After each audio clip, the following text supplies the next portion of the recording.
Welcome to Line Upon Line Bible Discussions. We're looking again today at the foundation truths from Genesis, and I'm your host, Andrew, and hopefully as we look into the Word of God together, we will be blessed. We're looking today at Genesis chapter 1, verse 26 and 27, so you can follow on with the text. It will be on the screen as well. And what we're looking at is really the subject of the image of God. What does it mean? And things like that. Our discusser today is David Williamson from Belfast. He is going to look into the scriptures with us, and we trust that we might have a blessed time together. So as we delve deeply into the Word of God to try to find out more about Him, more about ourselves, more about the world around us, we hope that you'll pull up a chair and join us, grab a coffee and enjoy the Word of God alongside us today. Okay, so we're looking again in this line upon line Bible discussion, looking at Genesis chapter 1, and we're down at verse number 26 and 27. We'll read the text together. Then God said, "Let us make man in our image, according to our likeness.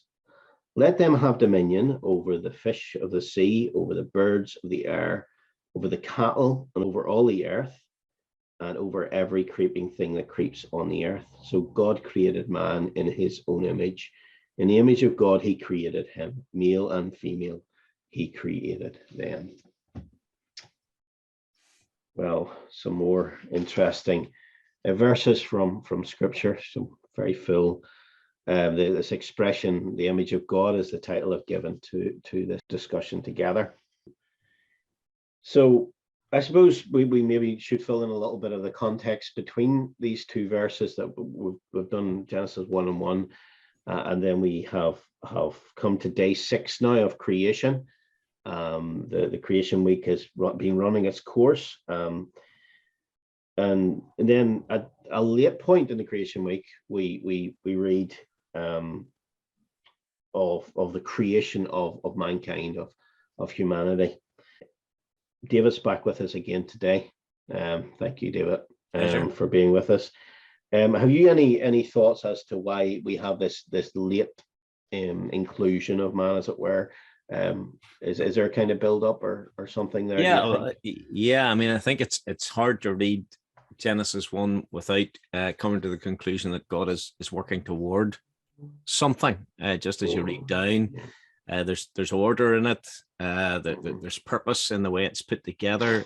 We often say that creation is first framed in those first few days, day 1, 2, and 3, and then it is filled in day 4, 5, and 6. And time and again, there's that repeated phrase, "and God saw that it was good." I think it's 5 or 6 times just down the passage. And then when man is created, we have the statement at the end of the chapter: God saw everything that he had made, and indeed it was very good. So it's only after that then that we really read that this is finished. So there's a direction, and man is the final point. Man is the climax. Man is the crown of creation. And there's another word mentioned in the text on a few occasions, which maybe isn't noted just as much. It's the word created that we mentioned the last time we were speaking to one another.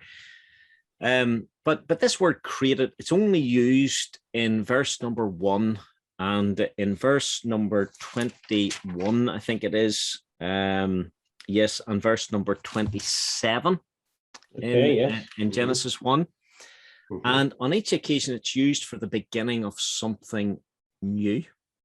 So in verse 1, creation itself, in the beginning, God created the heavens and the earth. So it's the beginning of the whole thing. But then in verse number 21, it says, "And so God created," the KJV says great whales, the NKJV I think says great sea creatures, if I'm right. So it's really the beginning of animal life. Okay, yes. Okay. And then in verse number 27, there's a third step up. It says, so God created man in his own image. And the point to note there just is that each use of the word create points to a very significant step up in creation, then the animal creation, and then the creation of man. And there aren't any steps. There are no further steps after that. So that all, I think, suggests that God is working toward that end, and man is the highest point in creation. Yeah, and even keeping it, it's interesting to me that, you know, there's a sense in which God could have, at an instant, called the whole of creation into existence, as it is now, unfallen. And yet, you know, he particularly sets it out in the way he does. So it must be building, it's teaching, it has a didactic reason to it. It has a teaching reason. So there's a way in which man is being given this prominent place in the creation of God, isn't he? And when you think of the vastness of creation for a second, when we think of, you know, people's minds get blown by looking through telescopes and all that, at how wonderful, how great creation is. And they come away with this sense, as I suppose the psalmist did in some measure in Psalm 8, of how small people are in relation to the big thing. And the wrong conclusion that they then draw is that man cannot be significant because he is so small. Yep. And yet what we're seeing from God's perspective is that is no account. The smallness, in a sense, does not mean that man is not significant. And I think that's important. Yeah, absolutely. Yeah. I mean, size and significance are two very, very, very different things. And, you know, that I think, as you've said, that the psalmist in Psalm 8, you know, he recognized that what is man, that thou art mindful of him, the Son of Man, that thou visitest him. You've made him a little lower than the angels, crowned him with glory and honor, and so on. So it's not just, he's recognizing that man is so small in that massive universe. And yet he's saying man is significant. God has given him a role of special significance and authority and so on in the universe. So I find it really helpful because I think one of the problems with the materialistic view of the universe is matter is so important in a way that matter becomes less important, but that's another thing. But there's a way in which matter is so important that size becomes important. Yeah. You know, so you start to look at things, and if you're thinking in a materialistic way, you know, you're weighing things, you know, it's like the size of Mars and the size of a child. There's, you know, and you start to think, yet in God's economy, things aren't just like that. And it's maybe a really important thing to keep in mind as we go through scripture and as we look at the world around us. Because something is small doesn't mean it's not extremely significant. Absolutely. That was helpful. Thank you. I suppose looking at these verses, that then God said, let us make man in our image according to our likeness. You're reading it and it reads almost as a conversation or a collaboration, maybe more accurately, between persons, or at least that seems to be how you would look at that. Let us make man in our image. So do you think that's pressing the text too far, or is there the Spirit of God really leaving room for something? I mean, I know that there are some people that do think that you press the text too far in passages like this, but I don't think that at all.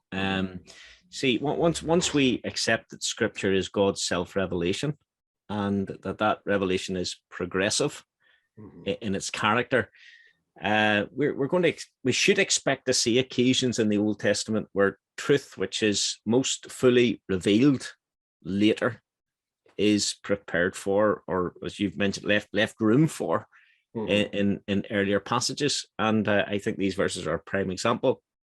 I mean, how else can you explain the shift from the plural to the singular between verse 26 and 27 here?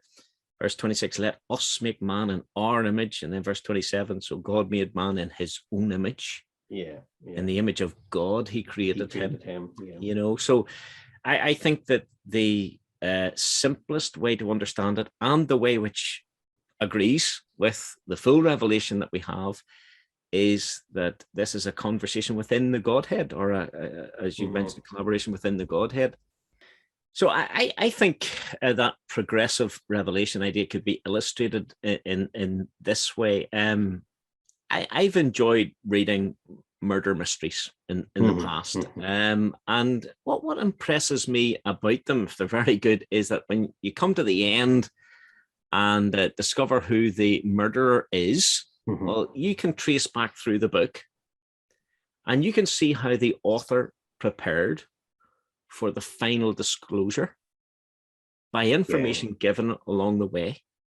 Now, as far as God's revelation is concerned, we've reached the end of the book, you know, with the full revelation of God in the person of Christ in the New Testament. And we can, in the same way, we can trace back and we can see how God prepared the way for this full revelation. So we're not saying that in Genesis 1, for example, there is a full revelation of the Trinity, not for a moment. But what we're saying is that there is a revelation given which perfectly prepares the way for the full revelation which is later given of the Trinity. I think that's helpful, and but it's not the only place in the Old Testament where this happens.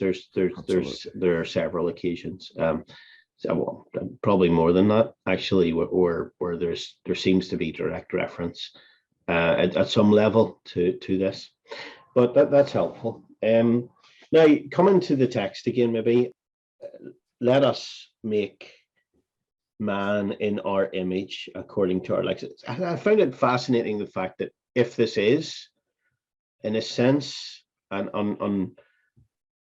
unpacking of something more about God, but not fully developed, i.e. what we know in the New Testament as the revelation of the Trinity, that it's in this context, that it's in the context of God mentioning in our image and after our likeness. You know, I don't know whether this is just sort of on the side. But it kind of seems like there's a special interest, doesn't it? It seems as if there's a special interest there, that whole.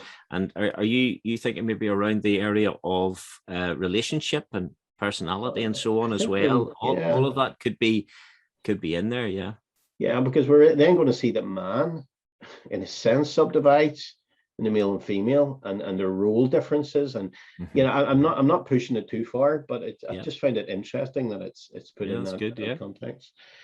Anyway, coming back to it, image and likeness are both mentioned here. Let us make man in our image according to our likeness, and let them have dominion and so on. So mankind, I take it that this is unique of mankind. It doesn't mention it of the animals you mentioned earlier, the great sea creatures that are created and so on. It mentions God's particular intervention in the creation, in that sense of the great sea creatures. Yeah. But we have here mankind, of mankind, it's uniquely said that he make man in our image according to our likeness. What do you believe is conveyed by these two words, in a sense, these two terms, image and likeness? I mean, there's a lot that could be said, I'm sure. Yeah, a lot has been said about those two words, and the words aren't very easily distinguished, but I think the way that makes most sense to me to distinguish them is to see in the image the idea of representation, and in likeness the thought of resemblance. Now there's a difference in those thoughts. You can represent something without resembling it. I mean, a flag represents a country, but it doesn't look like the country that it represents. So you can represent something without resembling it. But God's intent for man from the beginning, I take it, is that man both represents him and resembles him. Okay. Yeah. Well, the Lord takes the coin analogy and says, whose image is on this coin. and there was a sense in which representation and resemblance they're so close in ways, because often you use something that resembles to represent. Yes. But as you say, there's maybe more to it than just there's different angles to the same thing here, maybe. Yes, I mean, I take it that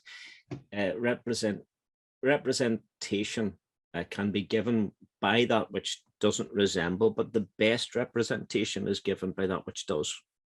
Okay, right, yeah. Does that make sense? I know what you mean, yes. And so the two are very closely knit, mm-hmm. but they just maybe a different emphasis. So in representation, if God is saying here, let us make man in our image, to represent us, represent us in that sense. Is that is that the way you're going with it? Yeah. Yes. And after our likeness, in that sense, to resemble morally the moral nature of God. Yes, absolutely. Absolutely. Yeah. Maybe the next question I'll actually pose here is, does that still mark mankind out from the animals, not the animal creation? Yeah. So some have said that the image of man, the image of God in man, was marred at the fall when sin entered into the world, and there is truth in that, in the sense that we could say that man's capacity to represent God as he should, was in some sense greatly diminished.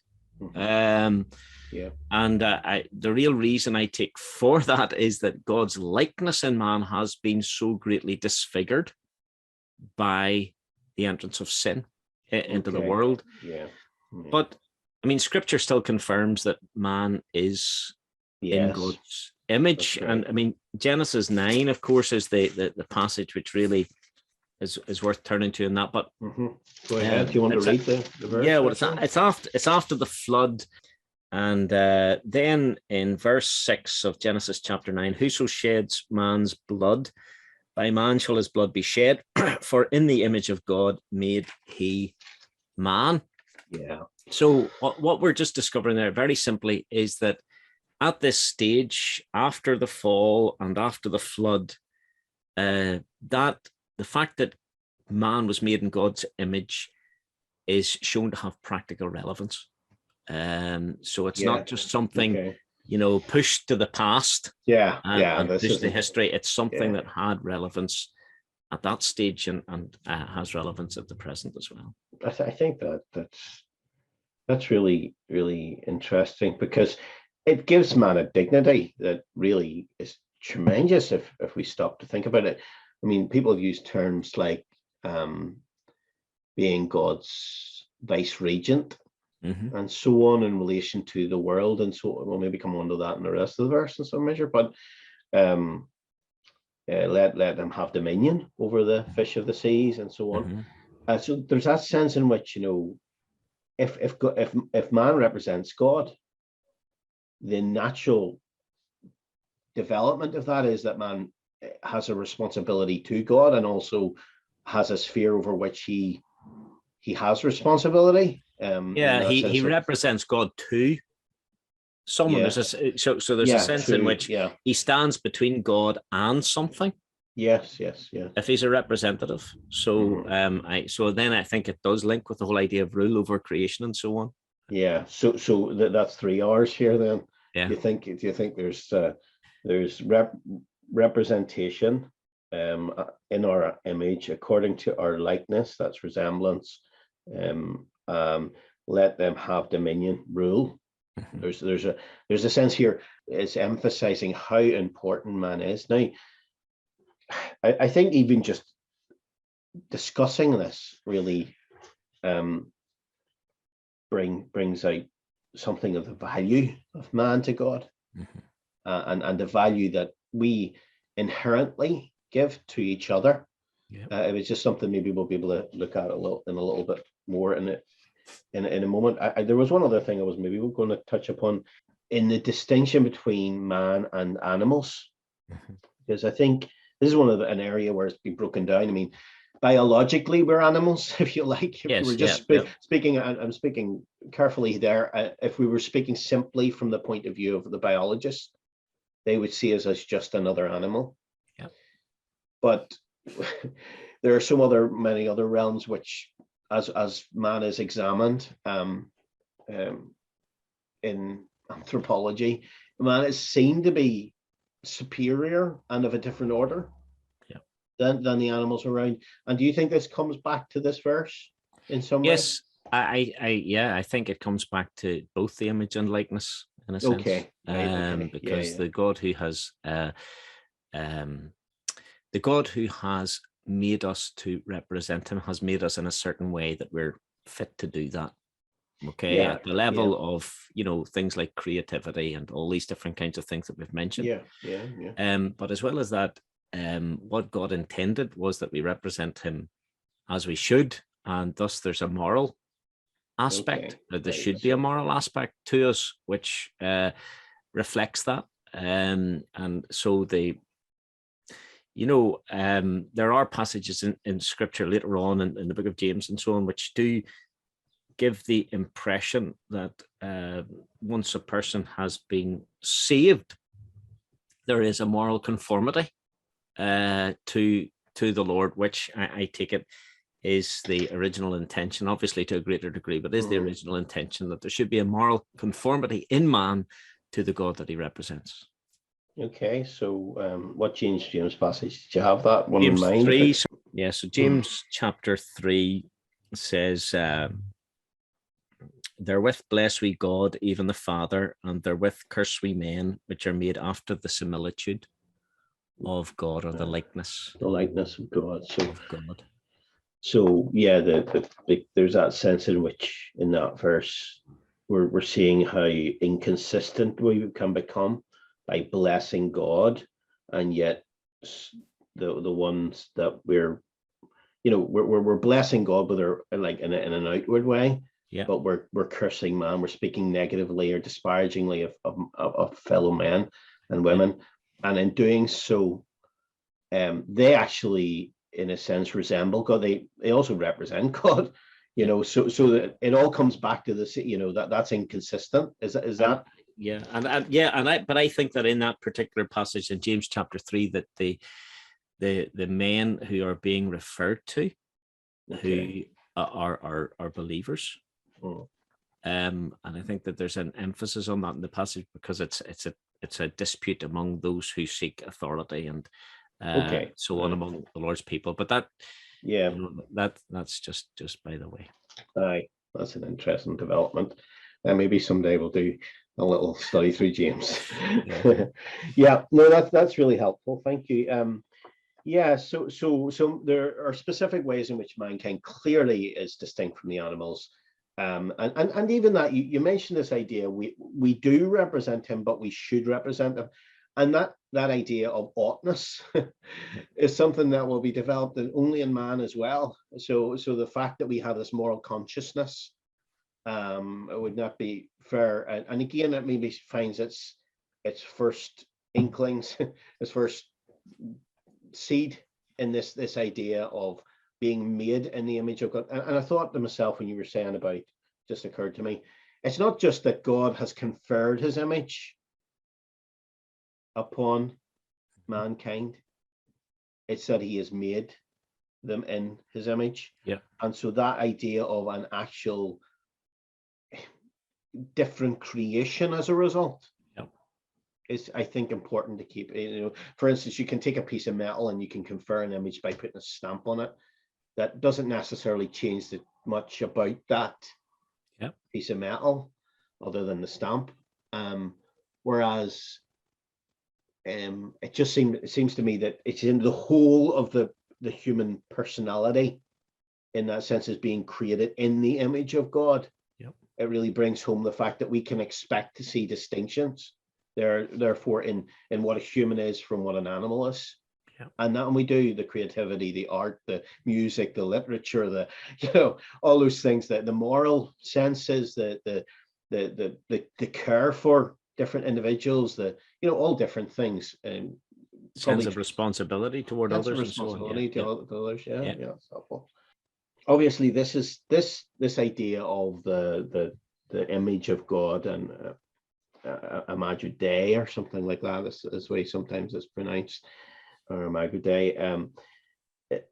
You know, it's been used by those who are defending the truth of Christianity as a kind of springboard into an argument about the inherent value of each human being.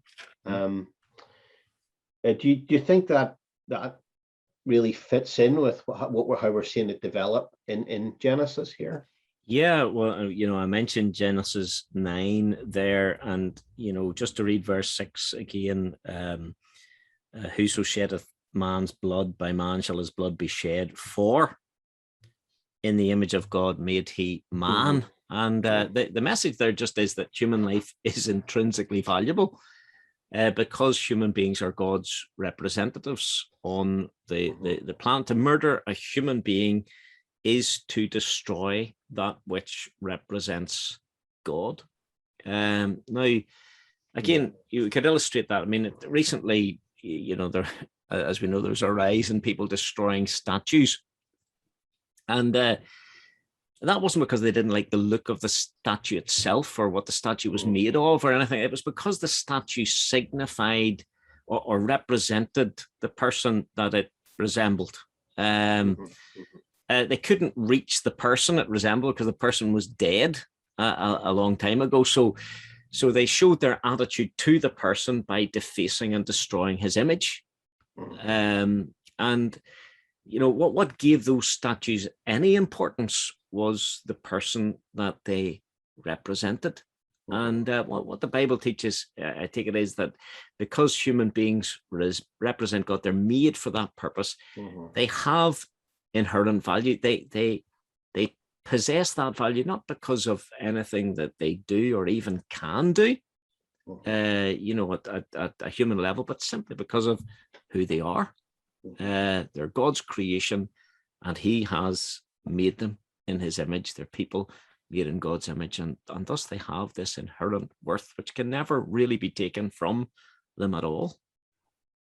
Yeah, something coming into my mind at the minute, actually, David, is, you know, it's maybe not the perfect analogy, but you know, they got rid of the gold standard a while ago, and they got rid of all the gold bullion they had, you know, stashed away in the banks of England and different places.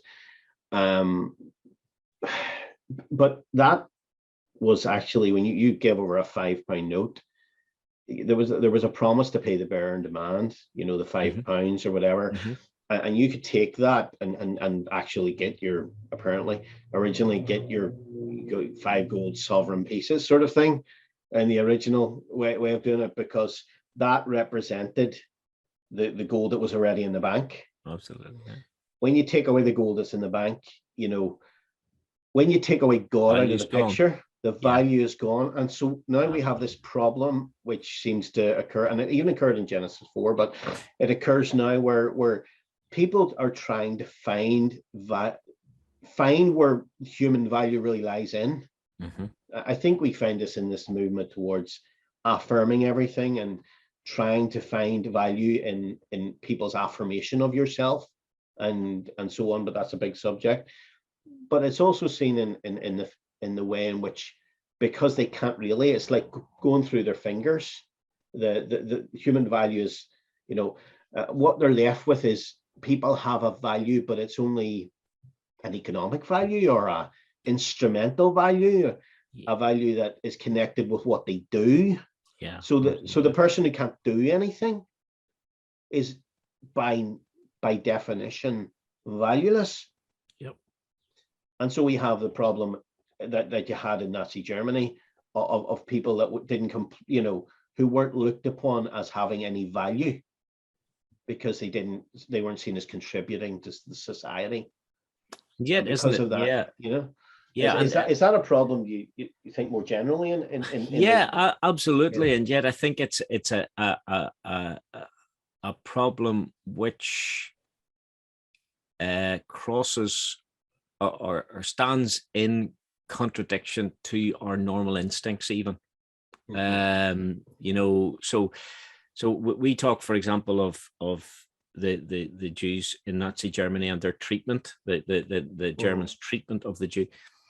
And but what we recognize is this: they treated them as subhuman. Yeah, okay, because we recognize that there is a way to treat a human, which is different. And you know, this is you know, inherent in us. You know, I remember speaking to a man on one occasion who, you know, was talking about slavery and the evils of slavery, but he happened to be an atheist, and I asked him in the course of it, you know, on his view, what would be wrong with keeping a human being as someone that served me. And you know, he protested a bit, but I said, but surely it's no problem having a dog as a pet, and it's no problem having a horse to ride on and owning it and using it for your own pleasure. But he recognized, as we all do, that a human being is not simply another animal.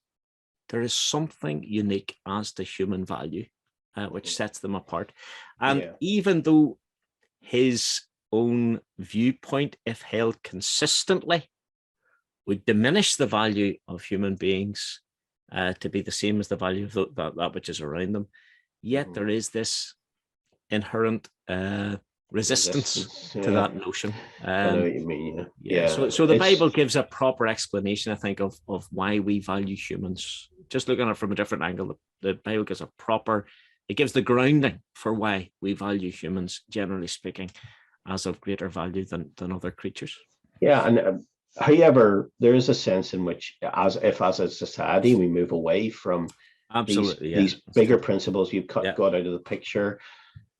You have to ask yourself, well, people will take that thinking 1, 2, 3, 4 more steps, you know. The more consistent they are, with their presuppositions, the more human beings will be devalued, which is really problematic. And we see it through Genesis, don't we? You know, that the kind of, you come into Genesis, the later chapters, and you know, Genesis 3, 4. As God is left out of the picture, ungodliness breeds in unrighteousness in that sense. And when God is devalued in the human psyche, I mean, the God of the Bible, when he's devalued, what happens is that there's a devaluing of man in that sense, you know. People, whether it be murder, as you mentioned in chapter 9, or other things, you know. And so we can expect that to happen in a society that steps away from God. And we see it sadly in Western society in many different ways. That's helpful. Maybe just finally, we'll kind of tie this up, these verses up. It goes on to, when we mentioned the idea of dominion, that's really here as well. Let him have dominion. Do you see that linking back to the image? I think we've maybe touched on that already. I do. I think that because we represent God to something, then that links with the idea of authority and respect of creation. And then of course there's this big point that's made at the end of verse 27, that again is under attack in a different way in our world today, where it says that, and the Lord quotes this, of course, as well. So God created man in his own image. In the image of God, he created him. It's underlining this, really, isn't it? Male and female, he created them. It's interesting because he's going to mention in chapter 2, there's going to be mention of how the female was created. But there's very specific mention at this point of male and female, because we're dealing with, I take it, mankind. In that sense, is that the way you see it? The distinction is obviously divinely made here, which I think is important maybe to see in the present day, that there is a distinction which is divinely made between the male and the female, the two. And another thing to notice is that the distinction doesn't speak to the issue of value at all. That is, both male and female are made in the image of God. So both have the same value. There's no sense in which the male here represents God in a sense that the female doesn't in this verse at all. Chapter 2, as you know, is going to introduce the whole subject of roles between the different sexes. But at this point, there's just this recognition that as God created man at the beginning, there's a tremendous value that they possess as a result of their uniqueness in creation.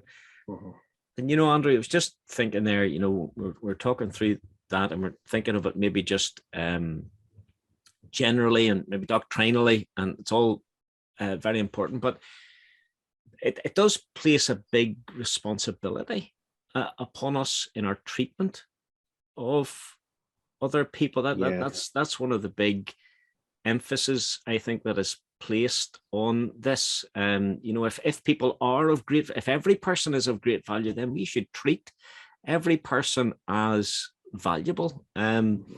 Recently I was studying through Mark's gospel, and on one occasion, chapter 9, the Lord, he instructs his disciples on serving, and he takes this young child up and he puts them in the middle of the group of the disciples, and he says to the disciples, he says, whoever receives one of these little children receives me, and whoever receives me receives not me but him who sent me.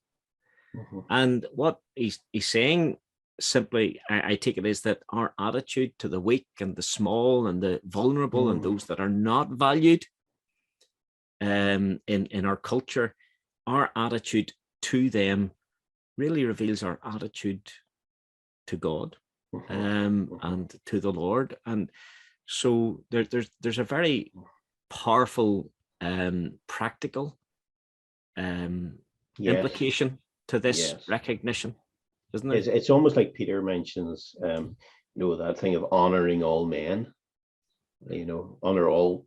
You say, well, okay, right.